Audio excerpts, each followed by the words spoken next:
always do that.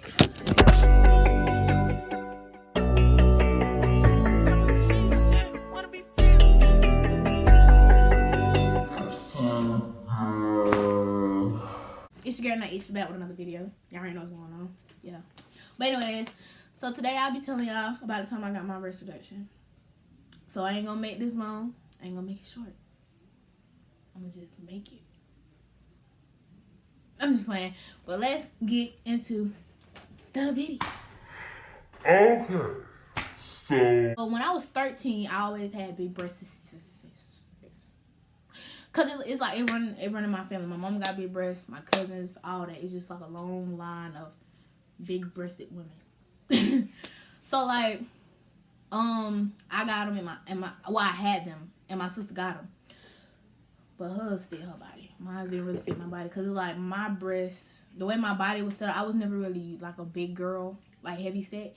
So it's like I didn't really have a big waist. So it's like my titties, they stood out more than my actual stomach did. So it's like everybody assumed that I was fat or whatever. So I got picked on for that. I got called all types of names in the book. I got called Medea, and it was some. So yeah, so that's when, like, at first they didn't bother me. Like, they bothered me because I wasn't confident at all. I didn't like to run. I didn't like to jump. I didn't like to do anything. Because, like, people would always pick on me if I did anything, like, and they seen, like, them move or jump or whatever. So I just didn't do anything. I was not confident in myself, and I didn't really like taking pictures like that or nothing. Because they stood out more than, you know, the rest of my body did. So I didn't like wearing certain clothes, like crop tops. I didn't wear them, none of that. So, like, then, like, one day, I was just chilling, and I felt this sharp pain in my back, and I was like, oh, no. I was like, what is this? So I told my mom, I was like, Mom, my back hurt. And she was like, I hope it ain't from your stuff or whatever. She was like, we just gonna go to the doctor.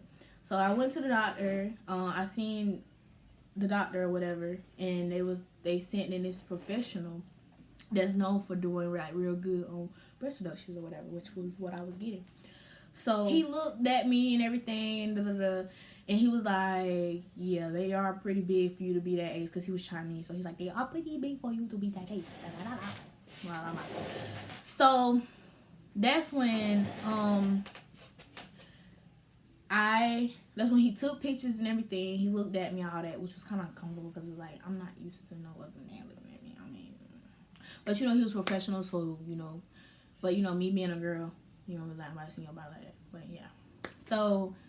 And I was already insecure. But anyway, so yeah, so he took pictures and everything. He was like, okay, we'll call you in and let you know what the other people say, or if they approve it or whatever, if my insurance approved it or whatever.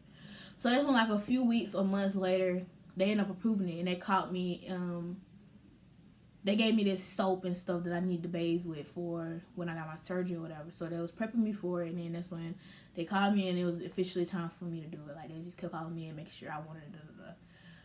But before I got it, my doctor had told me, she was like, I hope you know that when you get this surgery, like, if you do decide to have children, you will not be able to breastfeed. And I was like, in my head, I'm thinking, like, I don't care nothing about that. I want these things gone. No. like ASAP, pronto. I don't care. So that's when, you know, the doctor was like, okay, well, if that's what you want. So she, you know, that's when all that happened. Come through that. So August 31st came, and that's when it was officially time for me to go in for surgery. So they took me, so my mama parked her car, got everything out, the overnight bags and stuff like that, because they told me I had to stay the night because of how young I was. They wanted to make sure everything goes okay. So we get in the hospital. I go to the room.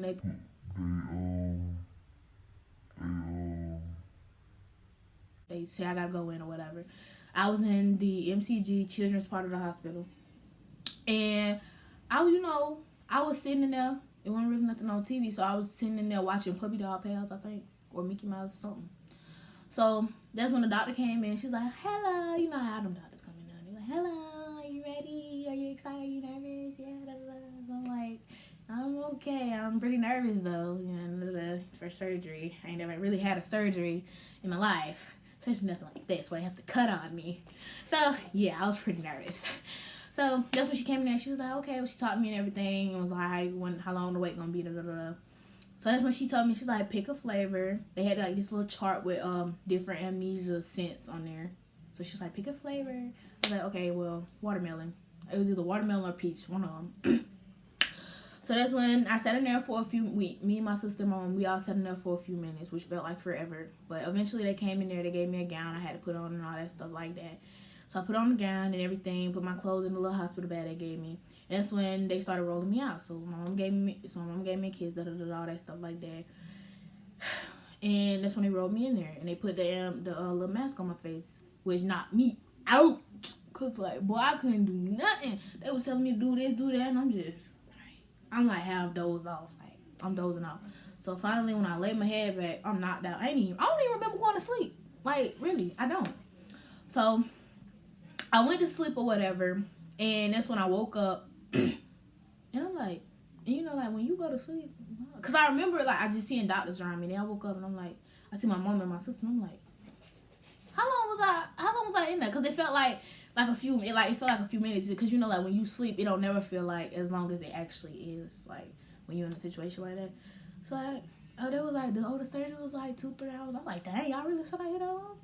So my mom was like, I woke up touching on myself, which I don't remember none of that, cause I was high. So that's when they ended up rolling me to my room. They came in there or whatever, asked me how I felt and everything, and how I rated the pain and all that stuff like that. So that's when they rolled me to my actual room, my actual hospital room, because I thought the little thing with the curtains around it was my room, but I was like, this is kind of small to be a hospital room. So that's when I was like, no, this is not going to be a room. So they started rolling me to my actual room or whatever. And I get there, and like, they just sat me there. That's when I was getting calls or whatever because I had missed school. Like, I was out of school for like 2-3 weeks. But I ended up going back early. But I'll get into that like towards the end. So that's when my best friend came to see me. Well, she called me first, which was dumb of her because I couldn't really talk. So my mama had to take my phone to tell her the room number and all that stuff. And that's when she came to see me and stuff. And I was in so much pain. Like, I started crying in front of her.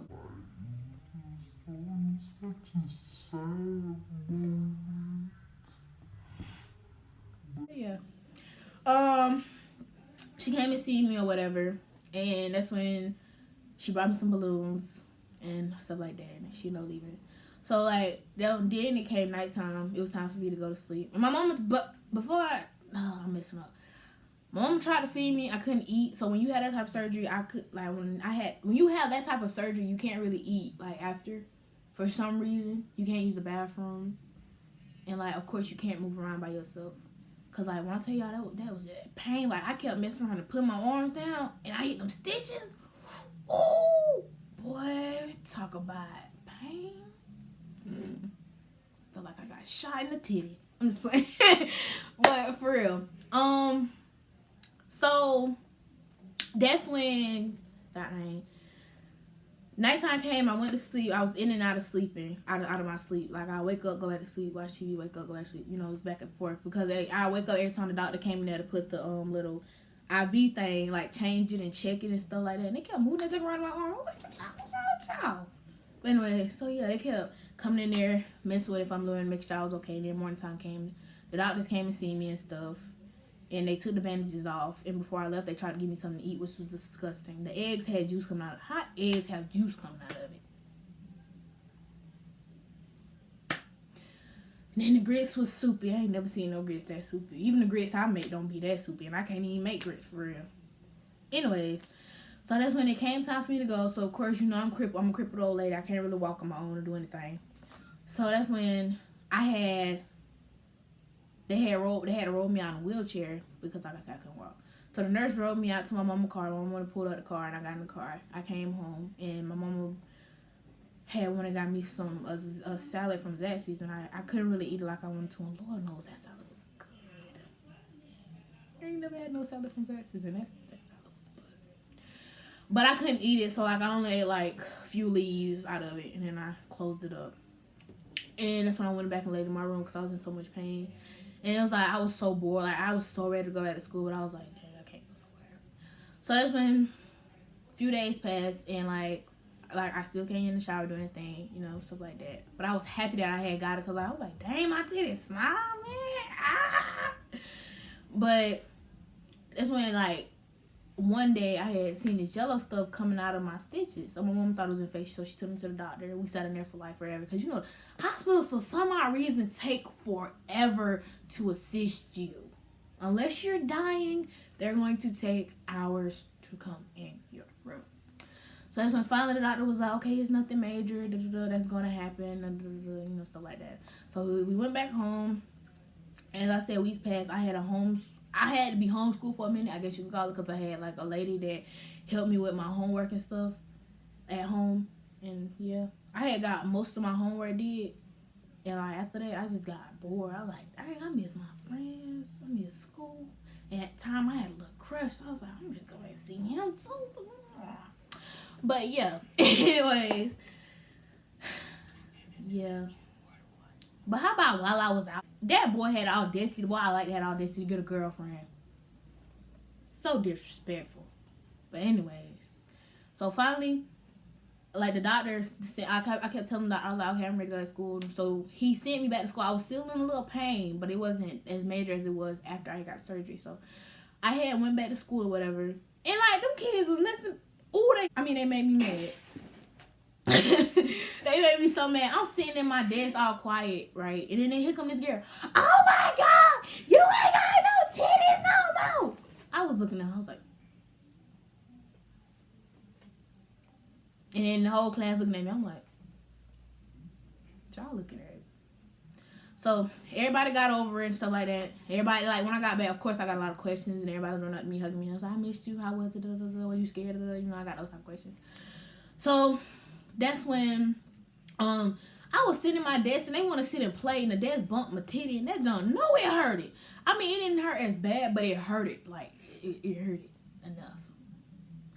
So, but yeah, that was basically just that for my surgery. But after that, I started taking pictures, and I'm going to put some pictures of how I look now. And I'm going to show y'all how I look now. Let me just go ahead and stand up. That's my titties look now. They small. Ooh, I'm sweating. But yeah, this how they look now. They smaller. It's hot in this room, so yes, I'm sweating. But yeah, they're smaller. Look good. I ain't got no butt though, but it's coming.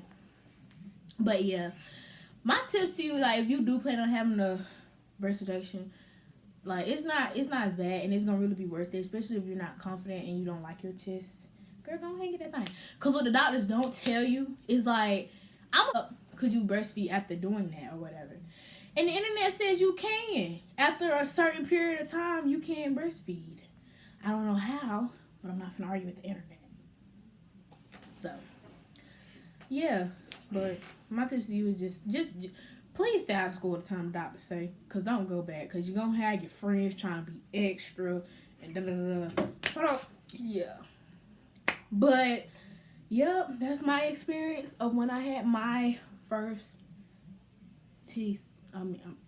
breast reduction. And, yeah, I would recommend if you have big breasts to get it or whatever. And, yeah, I'm